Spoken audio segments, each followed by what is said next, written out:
तो हेलो दोस्तों, मध्य प्रदेश की लोक चित्र परंपरा के बारे में पढ़ते हैं। तो लोक चित्र कला से आशय है आम जनमानस द्वारा विशेष अवसर या परंपरागत रूप से साधारण स्वरूप के चित्रों को भूमि, दीवार, बर्तन, शरीर आदि पे उकेरना। निमाड़ के लोक चित्र तो जिरोती है, ये हरियाली अमावस्या को बनाया जाता है। नाग चित्र तो ये नाग पंचमी के दिन। संजा फूली ये कुवार जो माह होता है उसमें बनाया जाता है। नवरत ये नवरात्रि में। थापा ये शिल सप्तमी में। मूर्धन ये दीपावली पड़वा में। दशहरा चित्रण, भाई दूज चित्र आदि चित्रवार त्योहार पर बनाए जाते हैं।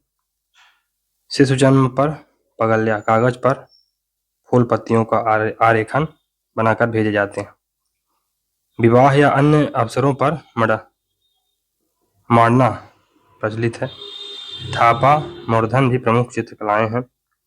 इरत तो निमाड़ में विवाह के समय कुल देवी का भित्ति चित्र बनाकर उनकी पूजा की जाती है। इरत ये निमाड़ का है। कंचाली भरना तो विवाह के अवसर पर दूल्हा दुल्हन के मस्तिष्क पर कंचाली भरते हैं एवं शगुन में कुछ रुपए देते हैं। संजा पर्व पर किशोरियां दीवार पर गोबर, फूल पत्ती, चमकीली पन्नियों से पितृपक्ष में 16 दिनों तक आकृतियां बनाती हैं। 16 दिन में निर्मित आकृतियां। पहले दिन पंखा, दूसरे दिन बीज का बिजौरा, चौथे दिन चौपड़, पांचवें दिन कुवारा कुवारी, छठवें दिन छाबड़ी, सातवें दिन सातिया, आठवें दिन 8 पंखड़ी का फूल, 9वें दिन डोकरा डोकरी, 10वें दिन जलेबी की जोड़, 11वें दिन केला होगा दोस्तों, 12वें दिन बंदरवाल, 13वें 16वें दिन तक किला कोट आकृतियां बनाई जाती हैं। मालवा के लोक चित्र तो मालवा के लोक चित्रों में अधिकांश चित्र तो घर की महिलाएं ही बना लेती हैं। मारना सर्वाधिक लोकप्रिय है जो दिवाली पर घर घर में मरता है। मारणों की हजारों आकृतियां होती हैं जो ज्यामिति रेखा, त्रिभुज और चतुर्भुज पर निर्भर करते होती हैं। चितेरे जाति द्वारा चित्रावण घर की बाहरी दीवारों, मंदिर की दीवारों पर होता है।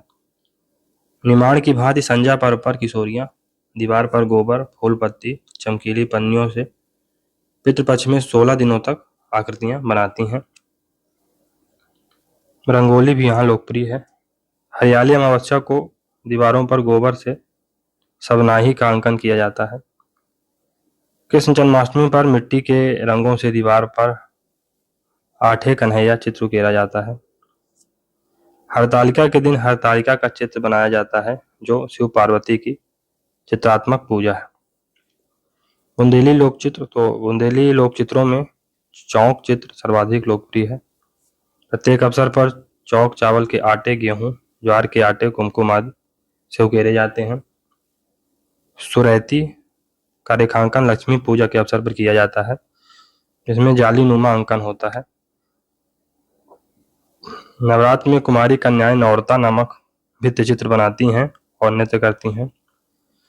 मूर्तें विवाह अवसरों पर दीवारों में उकेरे जाते हैं। बघेली लोक चित्र तो यहाँ हल्दी, आटे, चावल से लगभग प्रतिदिन चित्र उकेरे जाते हैं। यहाँ न सिर्फ भूमि और दीवार पर रंगों से चित्रांकन किया जाता है, अपितु दीवार को खोद कर भी चित्र बनाए जाते हैं। बघेली लोक चित्रों में कोहबर चित्र विवाह के अवसर पर बनाया जाता है, जिसकी नवयुगल पूजा करते हैं। कोयले और तिल्ली के तेल से दीवार पर तिलंगा चित्र बनाया जाता है।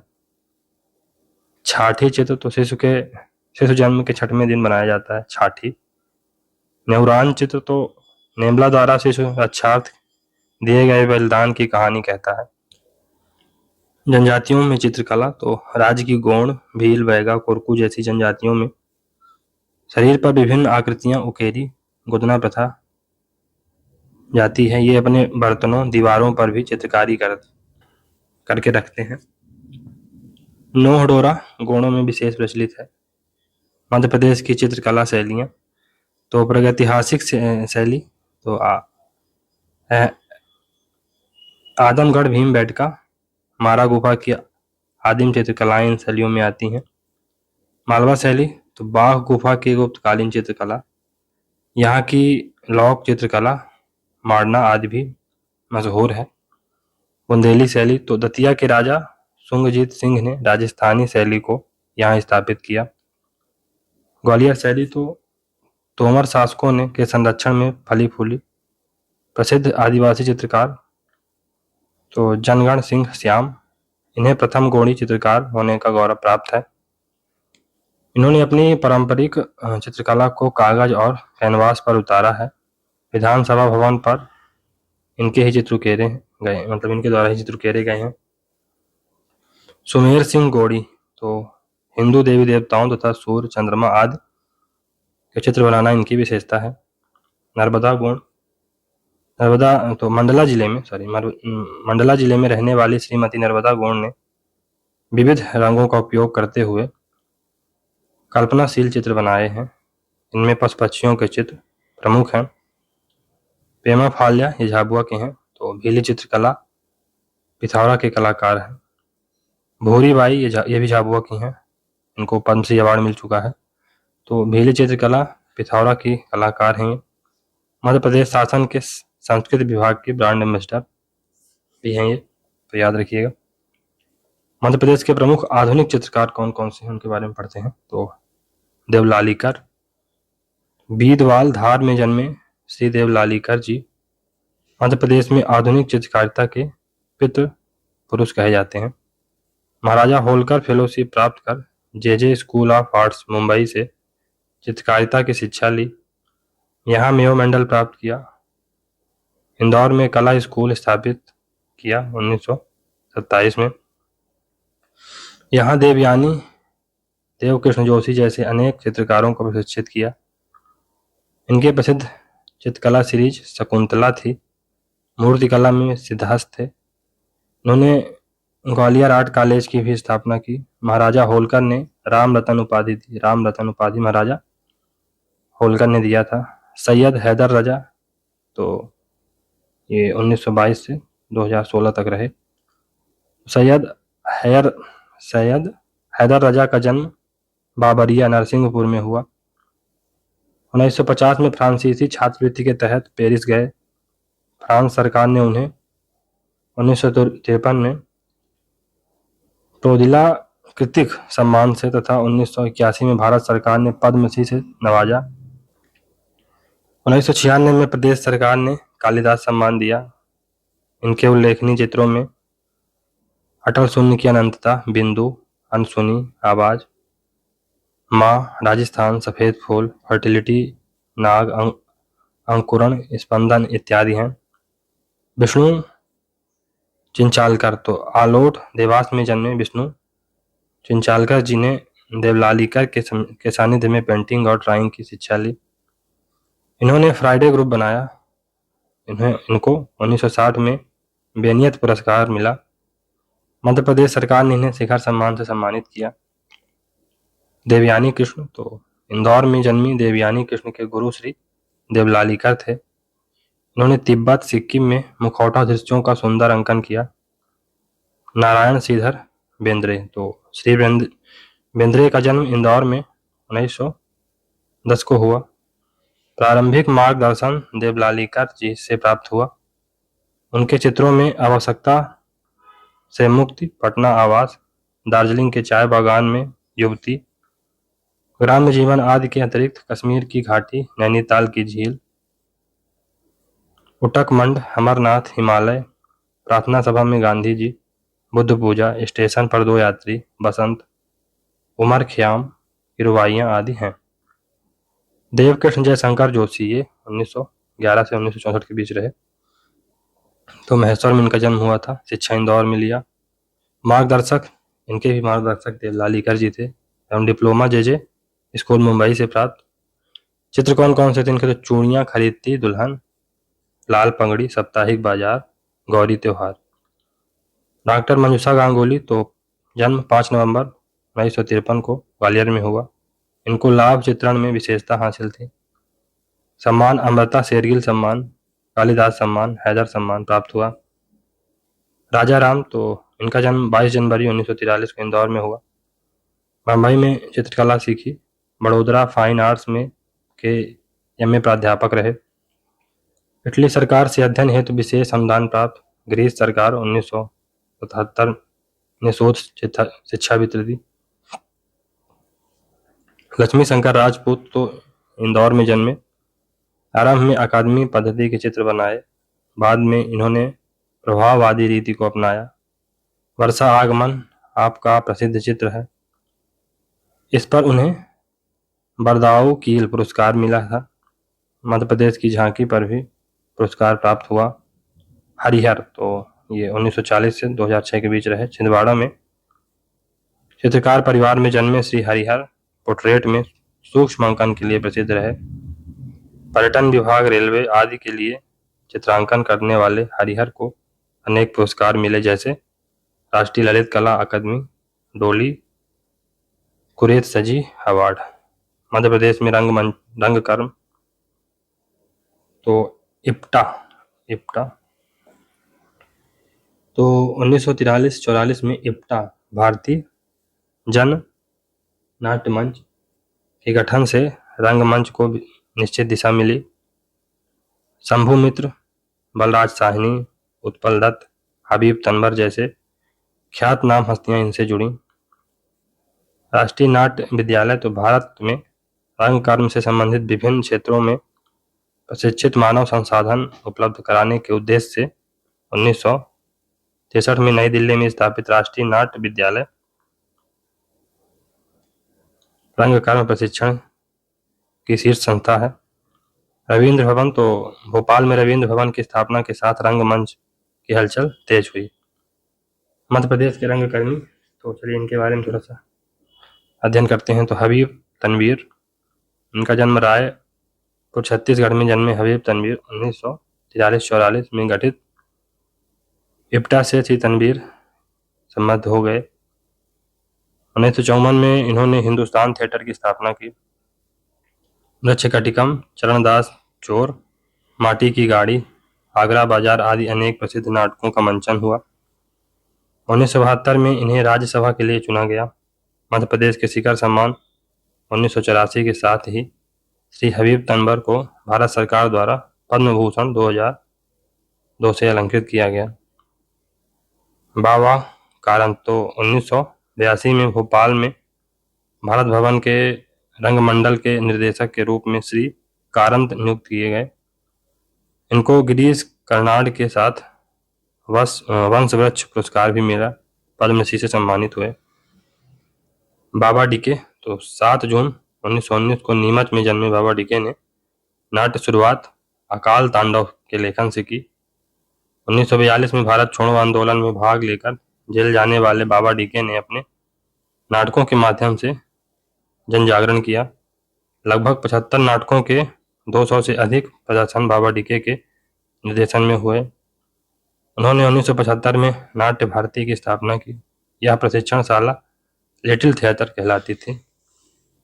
सेठ गोविंद दास तो जबलपुर निवासी सेठ गोविंद दास माहेश्वरी प्रसिद्ध गांधीवादी एवं स्वतंत्रता संग्राम सेनानी थे। इन्होंने एक रंगकर्मी भी थे। इन्होंने जबलपुर में रंगकर्मी की शुरुआत की थी। राजीव वर्मा तो भोपाल निवासी राजीव वर्मा ने अनेक धारावाहिकों एवं फिल्मों में काम किया। अलखनंदन तो अलखनंदन का जन्म 1948 में हुआ। अलखनंदन नाटककार, अभिनेता, नाट्य संगठक और कवि के रूप में ख्यात नाम रहे। अलखनंदन नाट्य संस्था नट बुंदेले के निर्देशक हैं। विभा मिश्र तो 1958 में लखनऊ में जन्मी विभा मिश्र ने भारतीय नाट्य विद्यालय दिल्ली से स्नातक किया और पिछले 9 वर्ष से भारत भवन के रंगमंडल में वरिष्ठ अभिनेत्री की हैसियत से काम कर रही हैं। बंसी कौल तो 23 अगस्त 1949 को जन्मे बंसी कौल ने स्टेज क्राफ्ट में विशेषज्ञता हासिल की। भोपाल में रंग विदूषक नामक संस्था बनाई। इन्हें संगीत नाटक अकादमी पुरस्कार 1995 में एवं पद्मश्री 2014 में प्रदान किया गया। 2021 में इनका निधन हो गया। मध्य प्रदेश राज्य नाट्य स्कूल तो राष्ट्रीय नाट्य स्कूल की तर्ज पर मध्य प्रदेश शासन ने 8 जुलाई 2011 को भोपाल में मध्य प्रदेश राज्य नाट्य स्कूल की स्थापना की। यहाँ रंग कर्म में द्विवार्षिक कोर्स कराया जाता है। नरहरि पटेल, तो नरहरि पटेल का जन्म 1944 को रतलाम जिले के सैलाना में हुआ। आप और पुत्र संजय पटेल इंदौर के जन नाट्य संघ और यवनिका के माध्यम से सक्रिय रहे। अनवर सिद्दीकी, तो अनवर सिद्दीकी ने अनेक नाटकों में भाग लिया और निर्देशन किया। लोक नाट्य, तो माच देख लेते हैं। मालवा का यह प्रसिद्ध नाट्य है। मंच शब्द से उत्पन्न माच की शुरुआत रात्रि के प्रथम पहर से होती है। शेरमान खान विदूषक होता है। इसमें हीर रांझा, नल दमयंती जैसी कहानियों को आधार बनाया जाता है। माच के प्रणेता उज्जैन के बाल मुकुंदी, माच के वाद्य यंत्र ढोलक, सारंगी। इसके प्रवर्तक गोपाल गुरु जी और बाल मुकुंद जी उज्जैन माने जाते हैं। तो सॉन्ग का अर्थ होता है नाटक या नकल। तो बुंदेलखंड में ये होता है। विशेष अवसर पर सॉन्ग आयोजित होते हैं। For example Holi song, Navratri song, बच्चों के सॉन्ग आदि। नौटंकी, तो ये एक गेय लोक नाट्य है जो बुंदेलखंड में अत्यधिक प्रचलित है। बुंदेलखंड में ये भी प्रचलित है। ध्रुव, भक्त प्रहलाद, लैला मजनू, सोनी महिवाल जैसे धार्मिक, पौराणिक या प्रेम प्रसंगों को लेकर नौटंकी का आयोजन मंच पर होता है। इसका विस्तार बुंदेलखंड तक है। गोपाल चंद, मोरध्वज, पूरन भक्त जैसे चरित नौटंकी की विशेषता है। कठपुतली, तो पर्दे के पीछे स्थित कलाकार बिना सामने आए पुतलों के प्रतीकों से किसी कहानी या गाथा का प्रदर्शन कर देता है। इसकी कई शैलियां प्रचलित हैं। दास्तान पुतली, धड़ पुतली, सूत्र संचालित पुतली और छाया पुतली। गम्मत का अर्थ होता है नाटक। तो निमाड़ में गम्मत सर्वाधिक प्रचलित लोक विद्या है। इसमें झांझ, मांदर, ढोलक, हारमोनियम, तबले का प्रयोग होता है। रासलीला, मुख्य रूप से निमाड़ में ही कृष्ण जन्माष्टमी पर रासलीला का आयोजन होता है। इसमें कृष्ण प्रसंगों को प्रस्तुत किया जाता है। जिंदवा यह बघेलखंड की महिलाओं का नाट्य है जिसमें अश्लीलता की कोई सीमा रेखा नहीं होती। इसे बहलोल भी कहा जाता है। विवाह अवसर पर होने वाले इन नाट्य में जन्म से मृत्यु तक के प्रसंग आते हैं। मनसुखा, रास का बघेली संस्करण मनसुखा है। मनसुख और गोपियों के मध्य नोक झोंक, छेड़छाड़ इसकी मुख्य विषय वस्तु है। खाम सॉन्ग, तो कोरकुओं का खाम सॉन्ग मेघनाथ की पूजा के अवसर पर किया जाता है। झांझ व मृदंग के साथ प्रस्तुत किया जाने वाला खाम सॉन्ग लोक कथाओं पर आधारित है। तुर्रा कलगी, तो यह बुंदेलखंड का रात्रिकालीन लोक नाट्य है। चंदेरी राज्य के हिंदू संत तुकनगीर भगवा वस्त्र और मुस्लिम संत शाह अली हरे वस्त्र क्रमशः शिव और शक्ति के उपासक थे। इनसे प्रभावित चंदेरी शासक ने इन्हें अपने मुकुट से क्रमशः तुर्रा और कलगी प्रदान की थी। छाहुर, तो ये बघेलखंड का लोक नाट्य है, इसको याद रखिएगा। रागनी, तो ये ग्वालियर अंचल की लोक नाट्य विधा है। तो सहरियाओं में रागनी का प्रचलन सबसे अधिक है।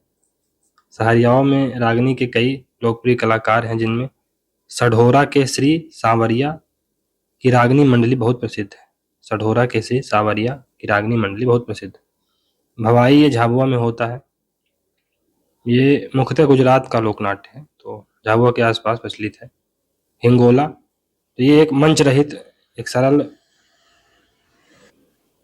हिंगोला वस्तुतः दो दलों के बीच गीतों भरी नोक-झोंक है, तो याद रखिएगा। हिंगाला देवी के पाठ की सीख दी जाती है। लकड़बग्घा, तो यह विवाह के बाद मंच पर खेला जाता है। तो इसको याद, इसमें लड़की को लकड़बग्घा उठा ले जाता है और लकड़बग्घों के युवक आकर तीर से घायल करते हैं। घायल लड़कों की लड़की सेवा करती है।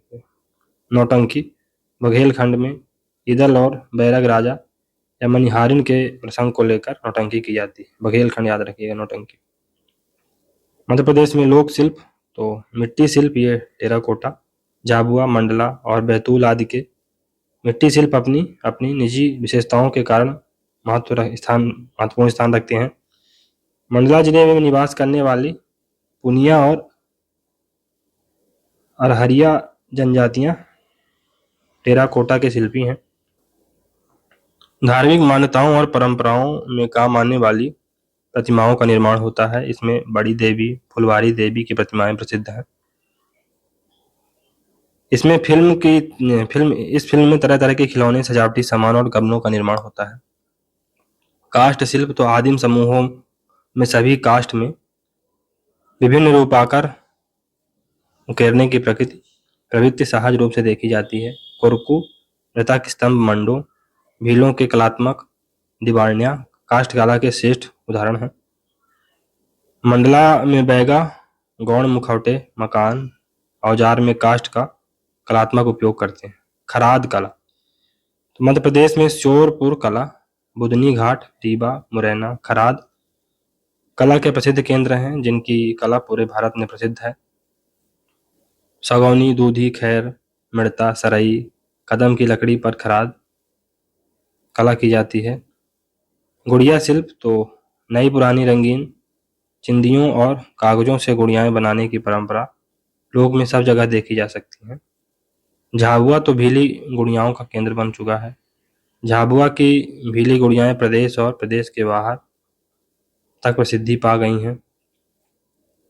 श्रीमती बत्तोबाई गुड़िया शिल्प की श्रेष्ठ कलाकार हैं। नई पुरानी रंगीन चिंदियों और कागजों से गुड़ियां बनाने की परंपरा मध्य प्रदेश के ग्वालियर में सदियों पुरानी है। ग्वालियर अंचल में कपड़े, लकड़ी और कागज से बनाई जाने वाली गुड़ियों की परंपरा अनुष्ठानिक है। तो ये अनुष्ठानिक है, इसको याद रखिएगा। तो चलिए आगे बढ़ते हैं। बांस शिल्प तो बांस में मध्य प्रदेश में बांस बहुतायत में होता है। यहाँ बांस से अनेक सौंदर्य परख और उपयोगी वस्तुएं बनाई जाती हैं। बालाघाट इसका प्रमुख केंद्र है। बांस झाबुआ और मंडला की जनजातियों में बांस शिल्प का अत्यधिक निर्माण होता है। पत्ता शिल्प तो राज्य में पेड़ पौधों से मिलने वाले विभिन्न पत्तों से अनेक कलात्मक और उपयोगी वस्तुएं बनाई जाती हैं, जैसे खिलौने, चटाई, आसन, दूल्हा दुल्हन के मोड़। झीपा शिल्प तो कपड़े पर हाथ से बनाए जाने वाले छीपा शिल्प में विभिन्न छापों को उकेरा जाता है। बाग, कुच्छी, मनावर, बदनावर, गोगावा, खिराला, उज्जैन छीपा शिल्प के केंद्र हैं। उज्जैन का छीपा शिल्प भैरूगढ़ के नाम से विख्यात है। इंदौर का छीपा शिल्प। बाघ तहसील जिला धार की वस्त्र पिंड कला है। आदिवासी बहुल इस क्षेत्र में बाघ की प्राचीन गुफाएं भी भित्तिचित्रों के लिए विश्व प्रसिद्ध हैं। बाघ पिंड 60 के दशक से पहले अलीजरीन के नाम से जाना जाता था। इसमें परागत रंगों का प्रयोग किया जाता है। बाघ पिंड साड़ी, घाघरा, पगड़ी, लुगड़ा, चोली पर उकेरा जाता है। बाघ प्रिंट को अंतर्राष्ट्रीय पहचान दिलाई अर्जेंटीना की वस्त्र निर्माण कंपनी रेपसोडिया ने जब उसने सिल्क पर बाघ प्रिंट बनाने का प्रस्ताव दिया। बाघ प्रिंट शिल्पी कुच्छी निवासी इस्माइल सुलेमान जी खाली इस विधा में पारंगत हैं। उन्हें यूनेस्को ने पुरस्कृत किया। श्री इस्माइल सुलेमान का परिवार जो विशिष्ट चित्र बनाता है, उन्हें आदिवासी भील अपने वस्त्रों पर उकेरते हैं। पिथौरा भित्ति चित्र तो झाबुआ की भित्ति चित्रकारी का नाम पिथौरा है। इसमें घोड़ों का चित्रांकन होता है। वास्तव में यह भील आदिवासियों में प्रचलित है। पेमा फाल्या मुख्य चित्रकार हैं। प्रस्तर चित्र तो मंदसौर और रतलाम जिला इसके प्रमुख केंद्र हैं, जहां पत्थर को विभिन्न आकार प्रदान करने वाले श्रेष्ठ और परंपरागत कलाकार मौजूद हैं। भेड़ाघाट संगमरमर की और ग्वालियर पौराणिक देवी देवताओं की मूर्तियां बनाने का केंद्र है। लाख शिल्प तो वृक्ष के गोंद या रस से लाख बनाई जाती है। लाख पर काम करने वाली एक जाति का नाम लखार जाति है, जिसके स्त्री पुरुष दोनों लाख कर्म में दक्ष होते हैं। उज्जैन, इंदौर, रतलाम, मंदसौर, महेश्वर लाख शिल्प के परंपरागत केंद्रों में से हैं। महेश्वरी साड़ी की प्रमुख विशेषता चौखाला चौकड़ी, कलात्मक किनार, मनमोहक पल्लू, हल्के गहरे चमकदार चांदी और स्वर्णिम रंगों में जड़ी रेशम से हथकरघा की कढ़ाई है। महेश्वर साड़ी उद्योग कला को स्थापित करने का श्रेय प्रसिद्ध शासिका अहिल्याबाई को है। चंदेरी साड़ी, तो चंदेरी में बनने के कारण इस साड़ी का नाम चंदेरी साड़ी पड़ा। चंदेरी साड़ी रेशमी और सूती दोनों तरह की बनाई जाती है।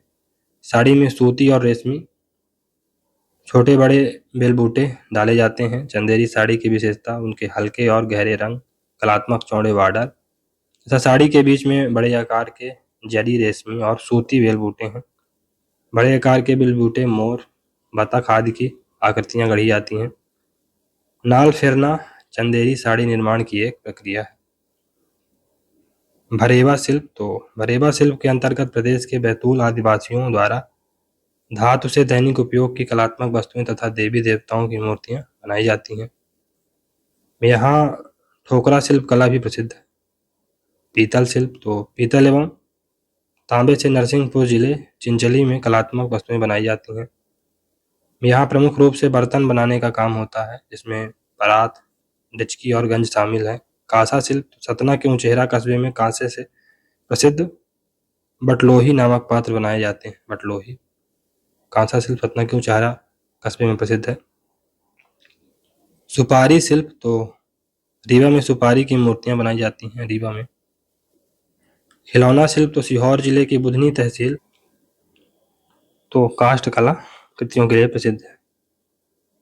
सीहोर जिले की बुधनी तहसील, यहाँ पर लकड़ी के खिलौने बनाए जाते हैं। नोटेबल फैक्ट, तो छींट और मलमल शिल्प 18वीं सदी तक सिरोंज छींट के कपड़े और मलमल का विश्व प्रसिद्ध केंद्र था। चलिए दोस्तों, ये इसको यहीं पर समाप्त करते हैं इस लेक्चर को। आगे की सीरीज में मिलेंगे, जहाँ से हम मध्य प्रदेश के लोक साहित्यकारों को पढ़ेंगे। तो अगर आपको ये सीरीज अच्छी लग रही है दोस्तों, तो लाइक सब्सक्राइब करिए। हालांकि ये बोलना बस है, बाकी ठीक है। तो मिलते हैं अगली सीरीज में, तब तक के लिए goodbye and thank you very much for discussion.